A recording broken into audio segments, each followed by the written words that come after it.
It's a great way to get experience in what you want to do. I mean, he's got he has desires to be a firefighter, and coming in and getting that experience on the military side as a medic helps.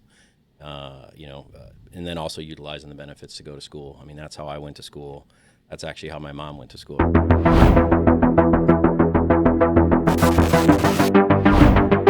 I'm Joe C. Mandel, and this is Raven Conversations. And today I'm joined by an extremely special guest, somebody I think we've tried to find him on a way to get on the podcast a long time. We probably could have just had you on, sir, but Colonel Jack Mushallo is here, and PFC Ethan Michallow are here to kind of share their Guard story about a father and son serving.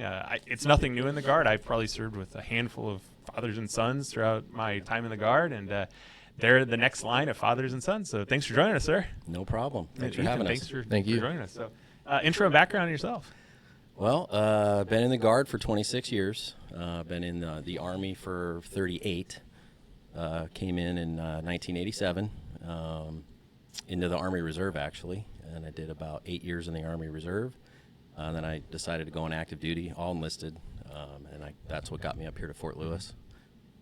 Yeah, so. And you ended up commissioning through the OCS program. Yes, I went through the 205th RTI while I was on active duty. So I was in the program about 2/3 of the way through the program while I was on active duty. Yeah, and then field artillery, and then you've kind of gone through some different commands. And yeah, field artillery, all my time, officer time, field artillery. I've spent some time in troop command as a troop command commander. Spent some time in the 205th as a platoon trainer and in the regimental staff. And then now pretty much in the Joint Force Headquarters. Yeah. So, and I think I'm trying to remember the first time I met you. It was probably when you were at the 2146. Yep. Been a long time. And then Ethan, just new to the Guard, so kind of intro and background on yourself. Well, I've been in the Guard for almost a year, and yeah, I mean, kind of just not much has happened yet. Going to school? Oh yeah, I plan on going to. I've just signed up at community college to go to school there, and then after that try to either go to WSU or Central and get a management or emergency management degree. Nice. And then hopefully work on just a doing department. Pierce County to start. Tacoma. Yeah. Oh, Tacoma. Nice. Yeah. Yeah. I went to Central. I think we call it the best community college in the state. But I did all 4 years there. WSU is a fantastic school. So, sir, really, this question is for you. How'd you learn about the Guard? So, I started out in the reserves, right? So I kind of understood the reserve component. And then, honestly, I was on active duty, was about ready to re-enlist. And I heard about the Guard from my my group sergeant major, who had come here to a briefing. And we all know Brian Nelson. We all love and know Brian Nelson at the time. He had gone through this officer program, OCS program, while he was on active duty. Mm-hmm. And my sergeant major came back from that meeting and talked to me about it. At the time, I was in Bravo Company, 14th Engineer Battalion, which was one of two battalions that were selected to have a multi-compo company. It just so happened I was in the company that was going to be a National Guard company. And I think they knew I had a college degree at the time, and they knew I was interested in OCS. And so they said, hey, we'll let you go do this. Why don't you try this thing out, and you can go get your OCS done. And I did the bulk of it while I was actually an active duty soldier. Now, what's crazy is before I moved over to 898 to deploy with, end up deploying with 2146, I was in Bravo 14th as the National Guard component that was part of the active duty. So yes. It was very fascinating how that kind of worked out. So yeah, there's still a few of us around. Motika is Master Sergeant Motika, and then Mr. Brackett, Chief Brackett. Yep. So we were all in the same battalion at least. It's a super small Guard, and it just keeps getting smaller, it feels like.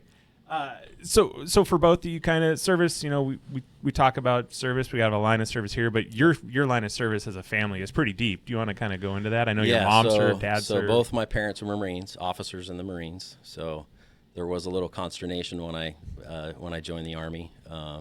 But just back in those times, I just joined for school money. I mean, at that point, that's why I joined, to get some money to help me go to college. My aunt, who's still alive, served in World War II. Oh wow! She's 101. She lives in Montana. Now, what did she do? She was a radio operator. So she did. She basically was in the Women's Air Corps, and she was like a radio operator. And then my dad had two uncles that fought in the Army in Europe, and they both survived, came back. Yeah, my family, and then I have several cousins that have been in the Army, and my uncle was in Special Forces, and I have several cousins that have been in the Army. Yeah.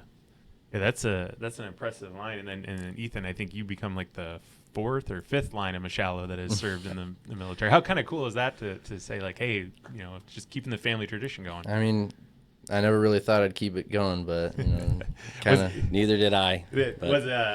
Was it never kind of on the original plan, like, hey, I'm going to join the Guard or even the military? I mean, all throughout high school and before that, I never really thought about the Army or anything, any military service at all.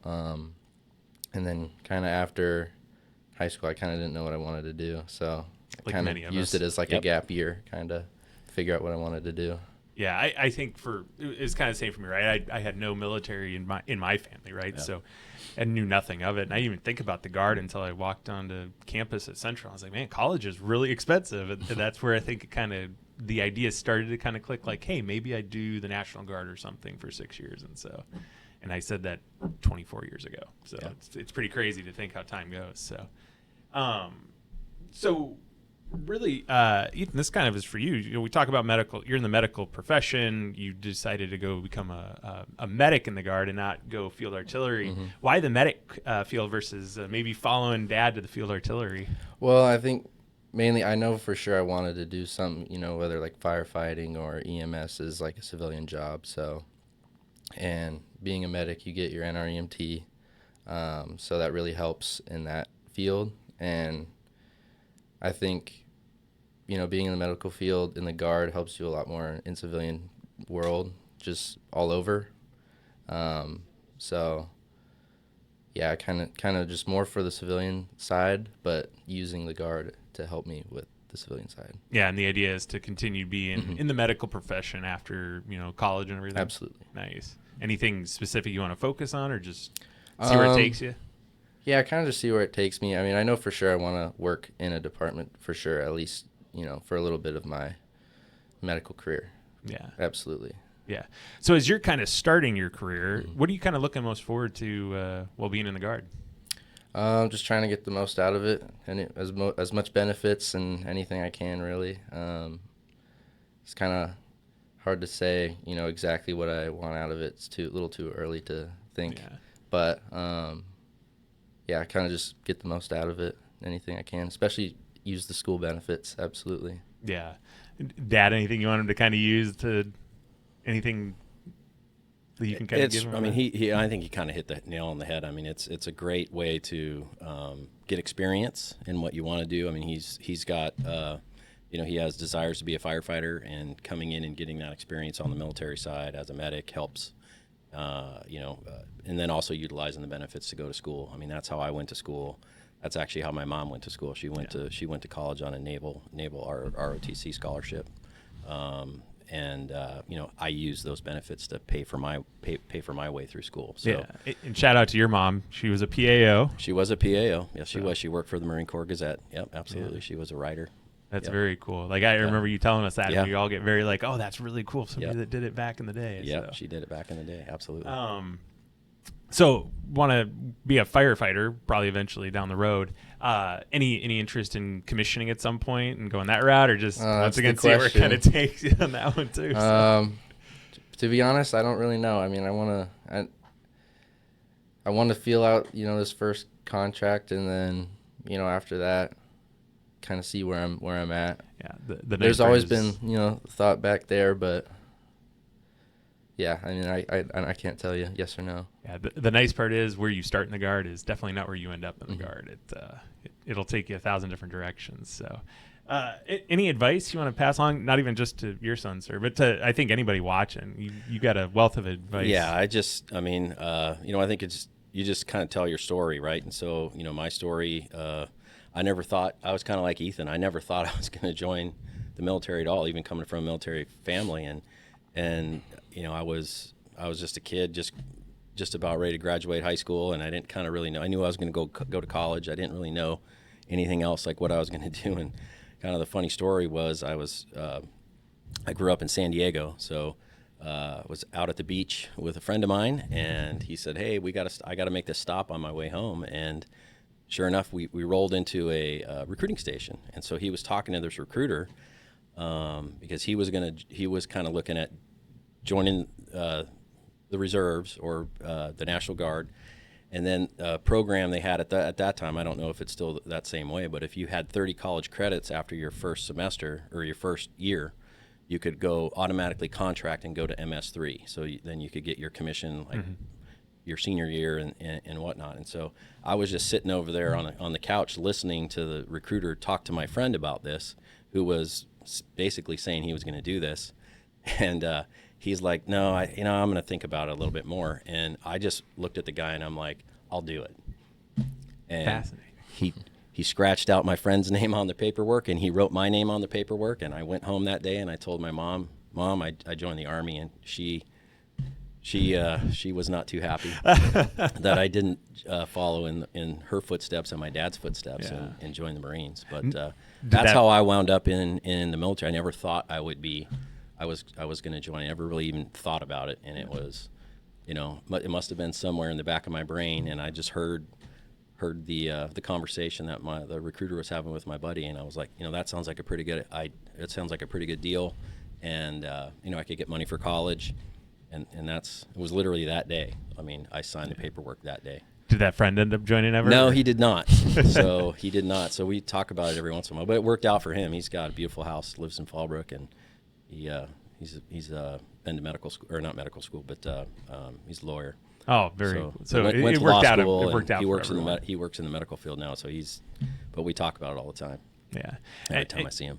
Ethan, I kind of for you, like any advice you give somebody watching this that's even interested in joining the military, that's kind of in the same boat you were, right? Coming out of high school, not quite sure what to do. So, I think honestly, there's a job for anything really, and you get experience and meet a lot of new people, and it's a very good it's a good experience in anything really. Yeah, and I think you're doing the college money to start with too. Like we were saying, that's a big thing, right? Being able to walk out of college debt free is massive, especially nowadays, right? Well, his friends really enjoy going to Texas Roadhouse. So they use him base, to get on base to go to Texas Roadhouse. So Absolutely. that's another. Be For like, those hey. of you out there, anybody watching this that's thinking about whether they want to join or not, you get that ID card. You can go to Texas Roadhouse. Very true. Yeah. That's a big benefit. That is a big benefit. So, no, I appreciate you coming on, sir. Anything else as we kind of wrap up? And No, I mean, just hey, thanks for having us. Yeah. Super proud of my son. Never thought he was going to join.